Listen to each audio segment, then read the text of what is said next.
El exgobernador de Sinaloa, Francisco Labastida Ochoa, brindó una conferencia magistral titulada Razones para una reforma energética, en la cual insistió que la reforma energética es necesaria para el crecimiento de México. Invitado por la presidenta del Comité Directivo Estatal del PRI, Marta Tamayo, el licenciado Francisco Labastida indicó que es un gran mérito del presidente Enrique Peña Nieto que piense y actúe en función de largo plazo en cuanto a las reformas aprobadas.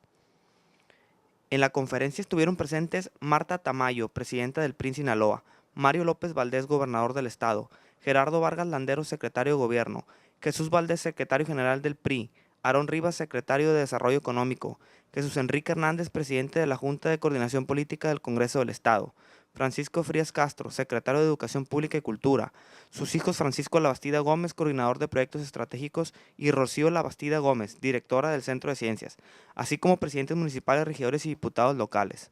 Un hombre que ha enaltecido el quehacer político en nuestro país, el ex gobernador del estado de Sinaloa, el licenciado Francisco Labastida Ochoa.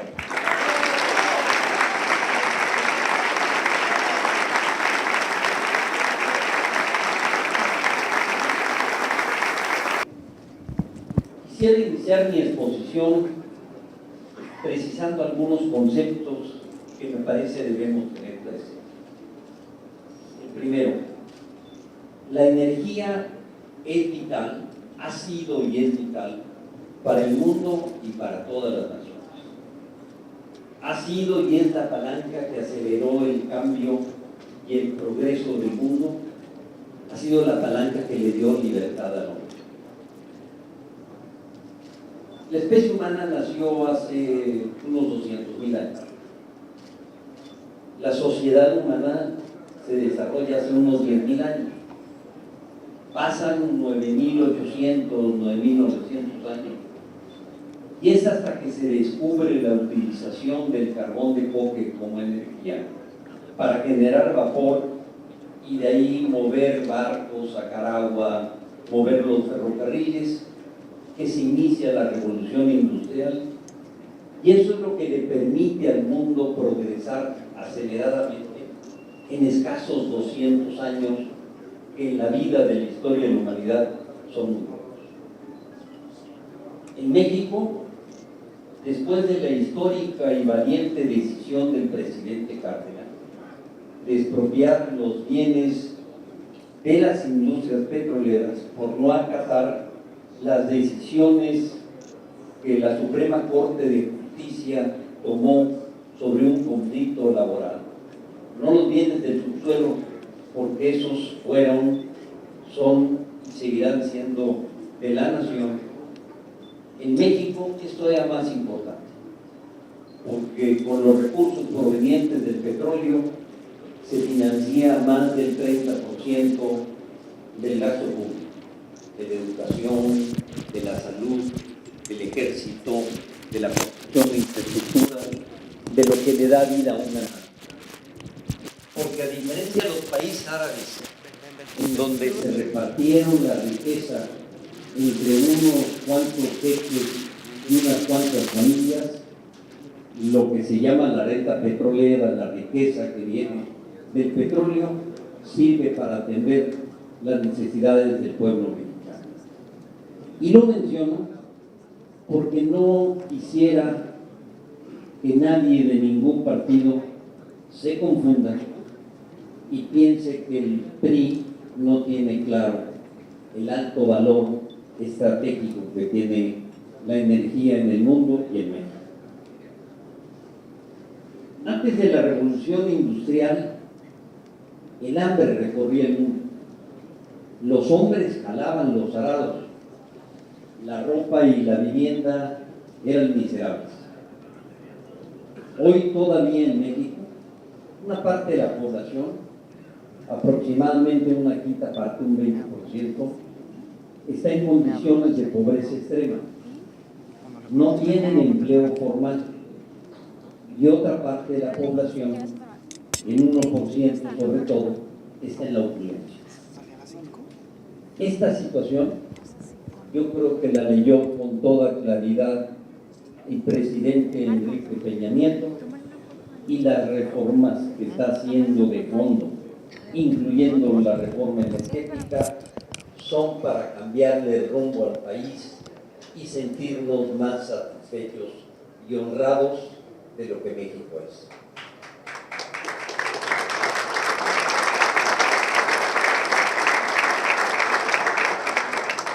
Sin la energía no funcionan los tractores, ni los coches, ni los camiones, ni los trenes, ni los barcos, ni los aviones. Todas las industrias, incluyéndole los teléfonos celulares fijos o las computadoras, la luz artificial, entre todas. Es decir, está presente en la vida cotidiana de todos nosotros. Lo más importante de la energía es disponer de ella. Japón, por ejemplo, no tiene ni gas, ni petróleo, ni uranio, y es, sin embargo, un país desarrollado. Estados Unidos importaba más de la mitad de su energía y es la primera potencia económica del mundo. Lo que importa entonces es tener energía y saber usarla bien. La energía en particular ha provocado guerras y tiene no solo un valor económico estratégico, sino también un alto estratégico valor militar. Hay una revolución energética mundial a la cual me quiero referir, de una magnitud y profundidad tal que curiosamente muchas personas no la han captado. Esta revolución energética se inició hace unos 7 u 8 años, cuando encontraron en Estados Unidos la tecnología para extraer un hidrocarburo abundante en el mundo, pero que antes nadie podía extraerlo porque no existía esta tecnología. Es el gas shale o gas de lutitas, y el método de extracción es el fracturamiento múltiple de los yacimientos con un motor de varios miles de caballos de potencia y agua. Estados Unidos es el país que creó la tecnología, la desarrolló y la aplica en mayor medida. Perforan miles de pozos. Como resultado de ello, Estados Unidos, que importaba el 50% de la energía, hoy es el segundo productor de petróleo en el mundo. El primero es Arabia Saudita, con 11 millones y medio. El segundo es Estados Unidos, con 11 millones 100 mil barriles. El tercero es Rusia, con 10 millones 300 mil barriles. Y en noveno lugar está México, con 2 millones 900 mil, incluyendo el gas. Si no incluimos el gas, 2 millones. Esta revolución energética es de una profunda magnitud y acarreará grandes cambios en todo. Es de una profunda magnitud porque países que eran grandes importadores pasarán al equilibrio o a ser exportadores. Se estima que Estados Unidos va a exportar petróleo en la década de entrada. Implicará grandes transformaciones geopolíticas, porque la importancia del Medio Oriente está cambiando, se está reduciendo. También la de Rusia. Los países árabes dejarán de tener la importancia que hoy tiene, y México ya tiene y tendrá cada vez más dificultades para exportar petróleo a Estados Unidos. La segunda gran implicación es que el gas shale es una energía muy barata, la cuarta parte de lo que cuesta el petróleo, y quien tenga gas shale tendrá en consecuencia una energía barata. Los precios de estos energéticos son precios variables, son precios spot, suben y bajan conforme está la demanda. Pero 1 millar de pies cúbicos de gas vale normalmente en Estados Unidos del orden de $4.50. Y los precios de los futuros están en menos de $5. Además de ser más barato que el petróleo, la cuarta parte, el gas shale es más barato que el gas convencional. En Estados Unidos como decíamos, los títulos cuestan menos de $5. En Europa valen $12 y en Japón valen $21.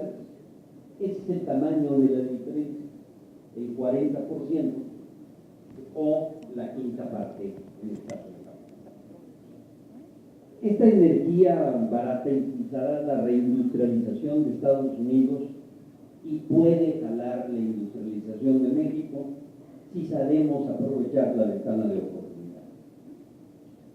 Los estudios que se han hecho indican que México es la quinta potencia mundial de gas shale, que tenemos gas para unos 150 años. Yo no sé cuando se acabe qué voy a hacer,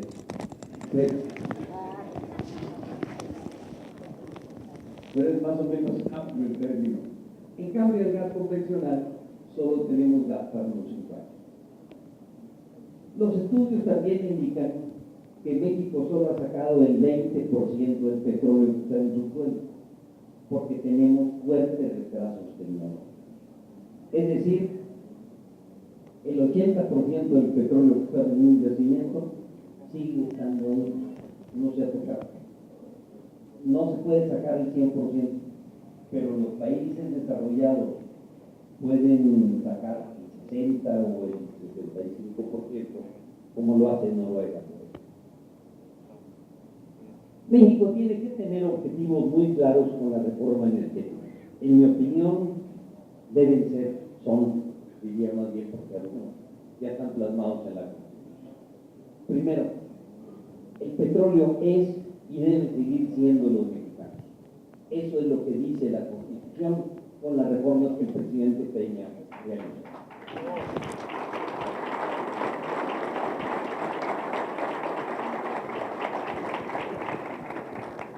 Esta es mía. El petróleo es de los mexicanos, no es de Pemex. La renta petrolera, los recursos para pagar educación, salud, ejército, infraestructura, deben crecer, no deben disminuir. Hay que rescatar de la tierra a Pemex y CFE. Las dos empresas están quebradas. Por eso, en parte, se hace la reforma energética, para tratar de que salgan de la tierra en la cual están. No queremos que las empresas energéticas quiebren o truenen, queremos que tengan vida y que tengan competencia.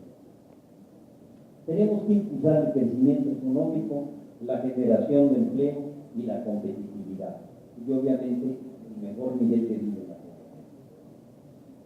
En estas circunstancias, no hay duda alguna de que teníamos que cambiar el modelo energético nacional a sus empresas y las leyes que permiten la participación del sector privado en el mismo.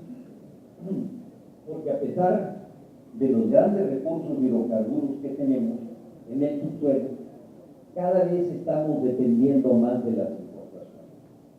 Déjenme ilustrar lo que digo. Importamos el 49% de las gasolinas, el 33% del gas, el 10% de la electricidad, el 80% de los fertilizantes y más de 15,000 millones de dólares de petróleo. Si alguien dice que estamos bien y que no hay que cambiar nada, yo diría que hay que ver con objetividad los problemas que tenemos y la forma de solucionar. La producción de hidrocarburos en México adicionalmente va disminuyendo, ha disminuido en cerca de 1 millón de barriles por día en menos de 10 años, de 3,500,000 barriles aproximadamente a 2,5 millones de barriles por día. Tenemos que hacer la reforma también, porque las reservas probadas de petróleo son muy bajas, equivalen a 9 años de fracción. 9 años en la historia de un país, en la vida de un país, es un respiro, es un suspiro, se va volando. Yo dejé la gubernatura en 1992, hace unos años, pareciera que se fue ayer. Porque de continuar las actuales tendencias, vamos a ser importadores netos de energéticos. Hoy exportamos cerca de 1 millón de barriles, pero como vamos, las importaciones van a ser muy superiores a las exportaciones que realizamos. Y quiero insistir, las empresas públicas energéticas están quebradas. ¿Qué están quebradas? Bueno, Pemex tiene patrimonio, plantas de refinación, petroquímica, pozos, etcétera, que valen más o menos 110 mil millones de dólares, pero debe más de 140 mil millones de dólares. Es decir, debe 30 mil millones más de lo que valen todos sus activos que tienen operación. Y CFE, solo el 6% de sus activos es capital, 94% es crédito. Si eso no es estar quebrado, espero que algún economista o contador me explique qué es estar quebrado. El costo de la energía es un factor muy importante de la competitividad. Tenemos posibilidad, enorme posibilidad, de tener energía barata y no la estamos produciendo, siendo un país que tiene gas para 150 años. Es absurdo que tengamos que estar importando la tercera parte del gas. Nos retrasamos, tenemos que aceptarlo con objetividad, no por cortarnos las venas. Nos retrasamos tecnológicamente en petróleo, gas y electricidad. El Instituto Mexicano del Petróleo era ejemplo en el mundo. Hoy se dedica a darle clases de inglés a las secretarias y a organizar los eventos que Pemex tiene, porque no los tiene que concursar en Veracruz o en Monterrey o en cualquier lugar. Pervertimos a las instituciones. Las refinerías están perdiendo más de 10 mil millones de dólares al año. Eso equivale a una reforma fiscal.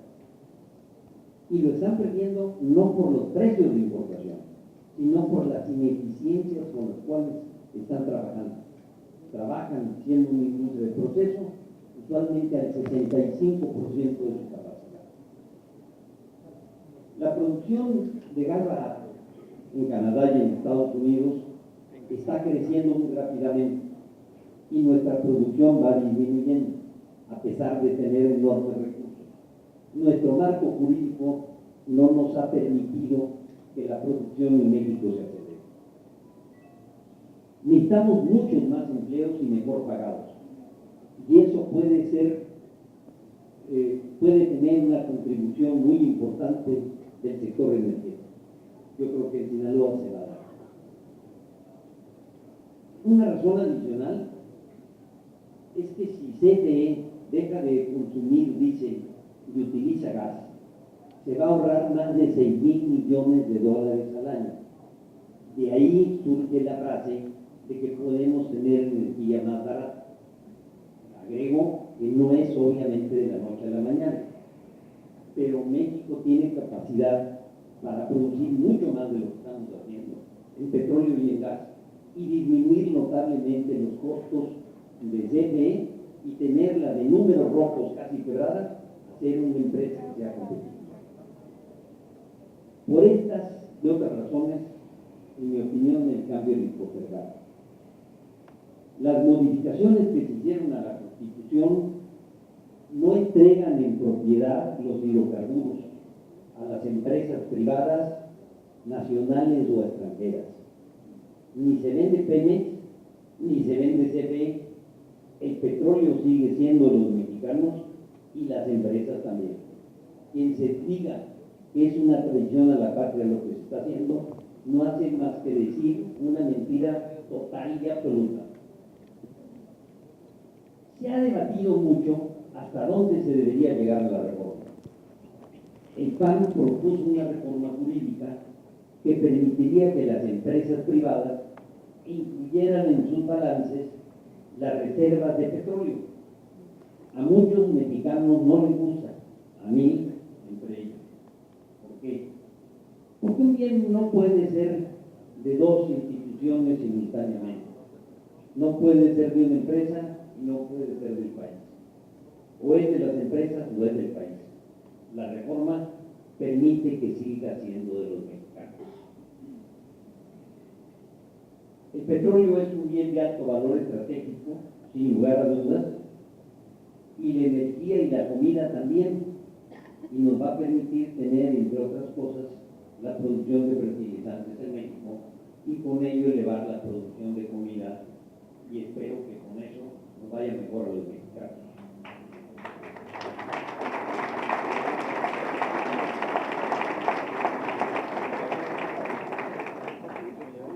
Las modificaciones constitucionales establecen como obligación que va a haber lo que se llama una ronda cero.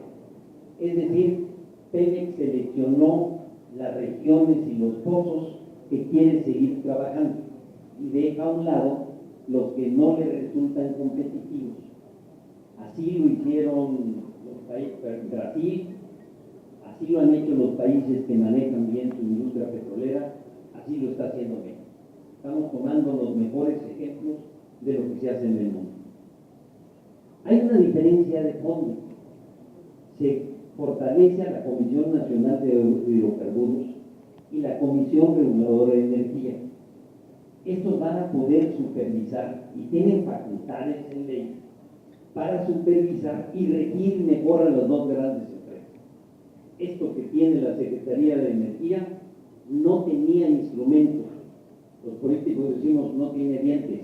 Bueno, ahora va a tener dientes con los cuales poder controlar el sector.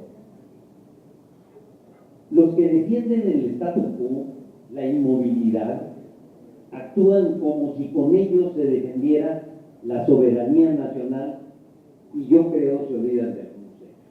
Por ejemplo, ¿cómo se opera hoy?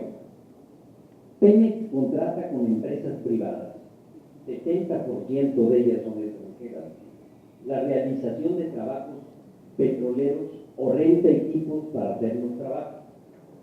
Si se perfora un pozo y no se encuentra petróleo, ¿quién pierde? Solo Pemex. No pierden los privados. Los privados cobran por metro perforado en el pozo. Es un buen negocio para ellos sin lugar a dudas.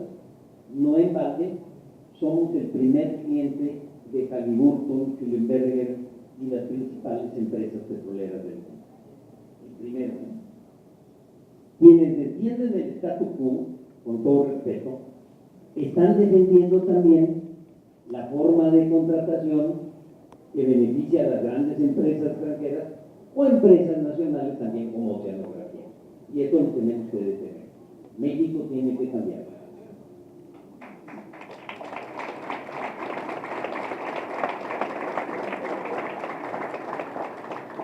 Se dice que va a disminuir la renta petrolera y también se dice que los derechos que paga Pemex son muy elevados, 71% del valor de la producción.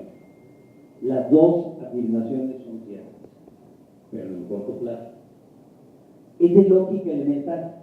Si baja la tasa impositiva y se le aplica el mismo valor, la captación tributaria por los derechos baja.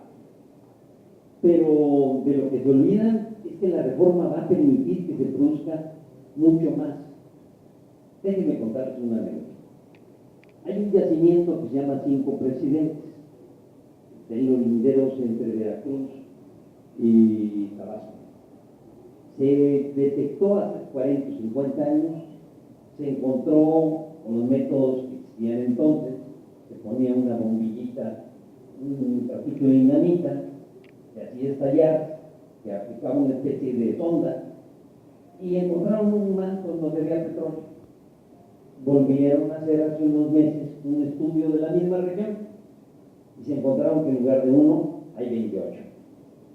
O sea, tenemos mucho más petróleo y mucho más gas de lo que la gente hemos aceptado. Lo que no tenemos es la tecnología para explotarlo. En síntesis, ¿era necesario? Es necesario hacer la reforma energética. Le abre al país la posibilidad de crecer mucho más rápido y de crear más empleos y mejor pagados. Puede darle energía eléctrica más barato en el mediano plazo, al igual que el gas. Mucho más barato. pero debemos saber que eso no es automático, toma 3, 4 años, cuando menos. Debemos tener presente que la industria energética es de largo plazo. Falta hacer las leyes secundarias, integrar los equipos de trabajo, licitar, hacer proyectos, hacer inversiones y después producir. Es un gran mérito, en mi opinión, del presidente Enrique Peña, que piense y actúe en función de largo plazo, como estadista, que enfrente los problemas, no que patee y bote, que enfrente los problemas que hay en energía, en telecomunicaciones, en el sector financiero, que combata los monopolios y que cree un marco más justo para el futuro de México. Debe tenerse presente, sin lugar a dudas, que hay riesgos. Las compañías privadas pedirán beneficios extraordinarios, es su papel. El de nosotros es defender los bienes de la nación. La regulación para evitar excesos debe salir lo más pronto posible. Hay que evitar abusos como los que se realizaron con teléfonos. Es indispensable también hacer cambios en Pemex y en CFE para que la reforma avance. Hay que fortalecer a nuestras dos grandes empresas y lograr que produzcan efectivamente más y a menores costos. Como siempre, no hay un futuro seguro, pero sin lugar a dudas, la inercia no iba a mejorar la situación, íbamos por mal camino y se iba a agravar, y yo aprecio y alabo la valentía del presidente Peña de animarse a hacer cambios, aunque ello le incida en popularidad momentánea y aunque ello se sepa que no da resultados de inmediato. Las cosas de fondo en un país no se logran con varita mágica. Los cambios no son automáticos. Por eso es más de alabarse que un hombre tenga esa estatura y esa dimensión.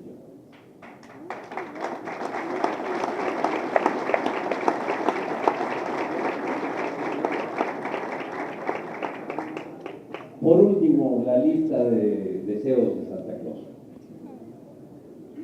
La forma en que Pemex y CFE puedan aprender rápido es que se les facilite que se asocien con empresas internacionales que tienen la mejor tecnología. No le tengamos miedo a ello. Esa es la forma más rápida y es la forma más benéfica para el país. Si queremos captar inversión y tecnología de punta, hay que abandonar los abusos. Hay que saber que México tiene la suficiente entereza y dimensión y tamaño para defender nuestros intereses. Estos cambios, sin lugar a dudas, de enorme magnitud, serán al final de cuentas los que le marquen el cambio y el nuevo rumbo para México. Muchas gracias por su atención.